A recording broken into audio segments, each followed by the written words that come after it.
మృత్యుంజయ్ అని కొత్త తెలుగు సినిమా మొన్న శుక్రవారం మార్చి 6న థియేటర్స్ రిలీజ్ అయింది. మన శ్రీ విష్ణు హీరో. అతనివి 2 సినిమాలు బ్యాక్ టు బ్యాక్ రిలీజ్ అయ్యాయి. అటు పోయిన వారం ఫిబ్రవరి 27, 28 నాడు విష్ణు విన్యాసం రిలీజ్ అయింది. మార్చి 6న ఇంకో వారానికి ఈ సినిమా రిలీజ్ అయింది మృత్యుంజయ్. యాక్చువల్గా 2 సినిమాలు ఒకే డేట్కి వస్తాయని అన్నారు. ఫిబ్రవరి 28న క్లాష్ పడింది. బట్ అడ్జస్ట్మెంట్ జరిగి 1 వీక్ చేశారు. శ్రీ విష్ణు అంతకుముందు విష్ణు విన్యాసాన్ని బాగా ప్రమోట్ చేశాడు, కానీ మృత్యుంజయని పెద్దగా ప్రమోట్ చేయలేదు. ఇక ఈ సినిమా చూస్తే, ట్రైలర్ చూస్తే థ్రిల్లర్ లాగా కనపడింది. ఇక సినిమా చూస్తే 1 గంట 50 నిమిషాలు ఉంది. 2 గంటలు కూడా లేదు సినిమా. 50 నిమిషాలు ఫస్ట్ హాఫ్, గంట సెకండ్ హాఫ్. ఇక సినిమా వచ్చేసి స్టార్టింగ్లోనే మనకు అంటే ట్రైలర్ చూసిన వాళ్ళకి ఐడియా ఉంటుంది థ్రిల్లర్ అనేసి. మనకు స్టార్టింగ్లో ఒక ఇన్సిడెంట్ చూపిస్తారు. అంటే సినిమా అంతా ప్రజెంట్ టైంలో హైదరాబాద్లో జరుగుతున్నట్టు చూపించారు. ఒక ఇన్సిడెంట్ చూపిస్తారు. ఆ తర్వాత హీరో ఇంట్రడక్షన్, మన విష్ణు ఇంట్రడక్షన్ అయితే నచ్చింది నాకు. అంటే పోయిన వారమే విష్ణు విన్యాసంలో కింగ్ ఆఫ్ ఎంటర్టైన్మెంట్ అని వేస్తే శ్రీ విష్ణు ఇంట్రడక్షన్లో ఈ సినిమాలో కింగ్ ఆఫ్ కంటెంట్ అని వేశారు. అతని క్యారెక్టర్ చాలా గమ్మత్తుగా ఉంది ఈ సినిమాలో. మృత్యుంజయలో చాలా గమ్మత్తుగా, చాలా కొత్తగా, చాలా ఫ్రెష్గా అనిపించింది. అందులో విష్ణు విన్యాసం పోయిన వారం చూసాక అందులో కొంచెం ఏజ్ కనపడుతుందా, 40 ఏళ్ళు కనపడుతున్నాయి అని అనిపించింది. కానీ ఈ సినిమాలో ఏజ్ కనపడతలేదు అనిపించింది నాకు. మేబీ సినిమాటోగ్రఫో ఏమో తెలియదు. కానీ ప్లస్ శ్రీ విష్ణు మృత్యుంజయలో ఇంట్రడక్షన్లో చూపించిన క్యారెక్టర్లో అతను చేసిన వృత్తి కానీ, అతను చేసిన పనులు కానీ చాలా గమ్మత్తుగా అనిపించాయి, మంచిగా అనిపించాయి, కొత్తగా అనిపించింది. ఇక ఆ తర్వాత చక్క ఇక నీకు కథలకి అంటే ఇంక ఎక్కడ డీవియేషన్ లేదు. అంటే ఇది ఎలా అంటే ఒక హీరో ఏమంటారు, కొన్ని అంటే మర్డర్లు జరుగుతుంటాయి అని పెట్టాలి సింపుల్గా చెప్పాలంటే. బట్ దీన్ని ప్రజెంట్ చేసిన విధానం కొత్తగా ఉంది. ప్లస్ హీరో గ్యాంగ్లో నెల్లూరు సుదర్శను, రచ్చరవి, ఇంకొక అయ్యప్ప పి శర్మ వీళ్ళంతా ఉన్నారు. అసలు ప్రతి సీను, ప్రతి డైలాగు నెక్స్ట్ సీన్కి అంటే టకటక వెళ్ళిపోతుంది సినిమా. ఇంకా అంటే ఎటువంటి పాటలు, డ్యాన్సులు, ఫైట్లు, డీవియేషన్స్లు ఏమీ పెట్టుకోలేదు. చాచగా వెళ్ళిపోయింది. ప్లస్ మన హీరోయిన్ వచ్చేసి, హీరోయిన్ అంటే సినిమాలో హీరోకు జోడీ కాదు, హీరోయిన్ మన రెబా మోనికా జాన్. ఇంతకుముందు ఈ అమ్మాయి మన సమాజ వర్గంలో శ్రీ విష్ణుతో హీరోయిన్గా చేసింది అమ్మాయి.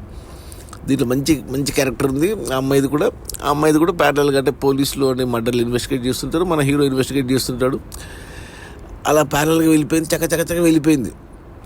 మనకు కూడా తెలీదు ఎవరు మర్డర్లు చేస్తున్నారు, ఎందుకు మర్డర్లు చేస్తున్నారు అనేసి. హీరో ఇక చక్క అంటే లాజికల్గా బాగా రాసుకున్నారు. రైటింగ్ మాత్రం చాలా బాగా ఉంది. ఈ సినిమా డైరెక్టర్ హుస్సేన్ షా కిరణ్, అతనే రైటర్, అతని డైరెక్టర్. ఇంతకుముందు అతను సుకుమార్ దగ్గర పనిచేశాడు.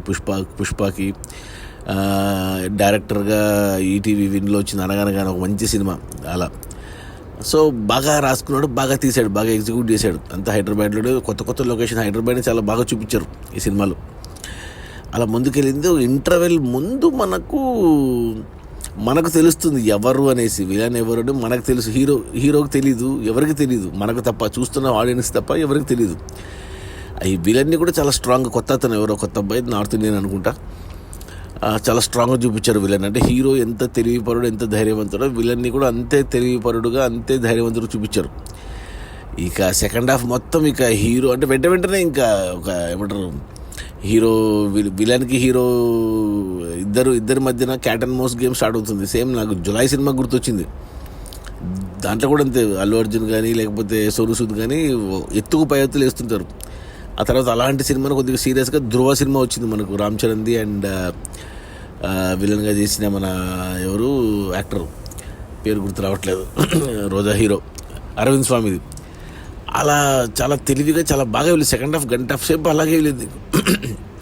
మధ్యన ఫ్రెండ్ సపోర్ట్ తీసుకోవడము, హీరోయిన్ సపోర్ట్ తీసుకోవడము, ఇవన్నీ బాగా వెళ్ళాయి. అసలు సినిమాలో ఎక్కడ మనకు అరే ఇలా ఉండకూడదు అనే ఛాన్స్ ఇవ్వలేదు. చాలా నిజంగా జరిగితే ఈ కథ రియల్ లైఫ్లో ఇలాగే ఉంటుంది, ఇంకా చక్కగా వెళ్ళిపోతుంది.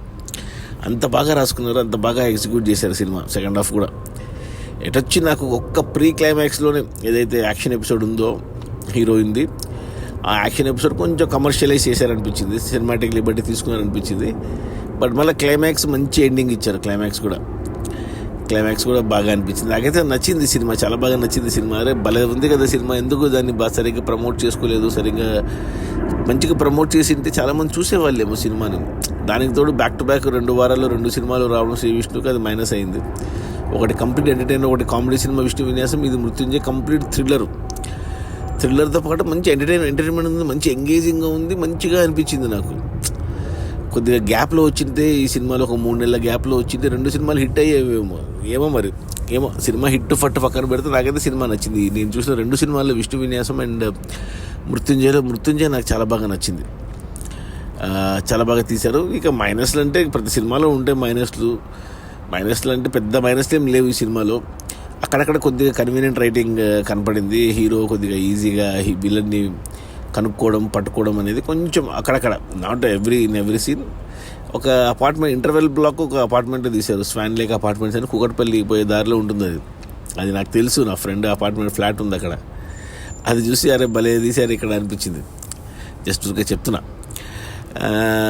అంతే. ఇంకొకటి ప్రీ క్లైమాక్స్ చెప్పాను కదా, యాక్షన్ ఎపిసోడ్ ఉందని. అక్కడ పోలీస్ వెహికల్ వచ్చినప్పుడు AP21 ఉంటుంది రిజిస్ట్రేషన్. ఇప్పుడు తెలంగాణ ప్రజెంట్ టైం జరుగుతుందంటే 3 years రిజిస్ట్రేషన్ ఉండాలి. AP21 అంటే ఆంధ్రప్రదేశ్, 21 అంటే కర్నూలు రిజిస్ట్రేషన్. అది అలా అదొక్కటి కొద్దిగా కొట్టొచ్చినట్టు కనపడింది నాకు, అంతే. బట్ మిగతా అంతా ప్లస్ ఆ తర్వాత అంటే విలన్ హీరో మధ్య జరిగే ఎపిసోడ్ ఒకటైతే, హీరోయిన్ విలన్ చనిపోయాడు అనుకొని ఆ వెనకాల ఎవరైతే ఉన్నారో పెద్ద వాళ్ళు వాళ్ళని ఎందుకో అరెస్ట్ చేస్తుంది, అంటే వాళ్ళ దగ్గరికి వెళ్తుంది. బట్ అది ఎలా ప్రూవ్ చేసింది అనేది ఇంకా అవంతా చూపించలేదు, అదంతా కన్విన్సింగ్గా అనిపించలేదు. But otherwise movie is really good, clean family entertainer. ఫ్యామిలీతో పాటు హ్యాపీగా చూడొచ్చు. చిన్నపిల్లల సెంటిమెంట్ కూడా ఉంది. సో పెద్దవాళ్ళ వరకు అందరూ హ్యాపీగా చూడొచ్చు థియేటర్లో. ఒకవేళ థియేటర్లో కుదరకపోతే ఓటీటీకి వస్తే మాత్రం అస్సలు మిస్ అవుదామని 2 గంట 50 నిమిషాలు, 2 గంటలు అనుకోండి, 2 గంట 50 నిమిషాలే. ఓటీటీకి వస్తే మాత్రం ఖచ్చితంగా చూడండి. ఇంటిలో ధైర్యంగా కూర్చొని చూడొచ్చు. చిన్నపిల్లల నుంచి పెద్దవాళ్ళ వరకు ఫ్యామిలీ అంతా కూర్చొని చూడొచ్చు. మంచి సినిమా మృత్యుంజయ్. టైటిల్ జస్టిఫికేషన్ కూడా ఇంటర్వెల్లో పెట్టారు, భలే ఉంది. మృత్యుంజయ్ అనే టైటిల్ జస్టిఫికేషన్ కూడా చాలా బాగా నచ్చింది నాకు. సో డైరెక్టర్ ప్రజెంట్ చేసిన విధానం బాగుంది, రాసుకున్న విధానం బాగుంది. శ్రీ విష్ణు కానీ ఇంకా అందరు మిగతా క్యారెక్టర్లు చాలా ఉన్నాయి, కానీ పెద్ద స్కోప్ లేదు రోల్ వాళ్ళకి. ఏదో ఉన్నారంటే ఉన్నారంతే. ఈవెన్ మనకు శివ సినిమాలు చేసిన చిన్న కూడా చాలా రోజులతో కనపడ్డాడు ఈ సినిమాలో. పాపం విచిత్రంగా తయారైపోయాడు, చిన్న చూడలేకపోయాం. అలాంటి ఆ క్యారెక్టర్ అతని బదులు ఇంకా ఎవరైనా తీసుకువెళ్ళాల్సింది, మరి ఎందుకో తీసుకున్నారు అతని. ప్రొడ్యూసర్ వచ్చేసి గున్నం గంగరాజ్ తెలుసు కదా మనకు డైరెక్టరు, వాళ్ళ ఫ్యామిలీ అనుకుంటా. ప్లస్ మెయిన్ ఇక ఈ సినిమాకి మెయిన్ హైలైట్ చెప్పాలంటే కథనము, డైరెక్షను, స్క్రీన్ ప్లే, యాక్టింగ్ పక్కన పెడితే main music direction, background music by మన కాలభైరవ, కీరవాణి కొడుకు కాలభైరవ భలే ఇచ్చాడు. బ్యాక్గ్రౌండ్ పాటలు ఏం లేవు, కానీ బ్యాక్గ్రౌండ్ వల్ల సీన్లు ఇంకా ఎలివేట్ అయ్యాయి, చాలా బాగా అనిపించింది. ఆ ఎమోషన్ మనం ఫీల్ అవ్వగలిగాం ఆ బ్యాక్గ్రౌండ్ మ్యూజిక్ వల్ల. సో నా రేటింగ్ వచ్చి 3 out of 5 గుడ్ అని చెప్తాను మృత్యుంజయ్. సో ఖచ్చితంగా చూడండి, థియేటర్స్లో ఉంది. థియేటర్స్లో చూడలేకపోతే ఓటీటీలో వస్తే మాత్రం అస్సలు మిస్ అవ్వద్దు. Okay, bye.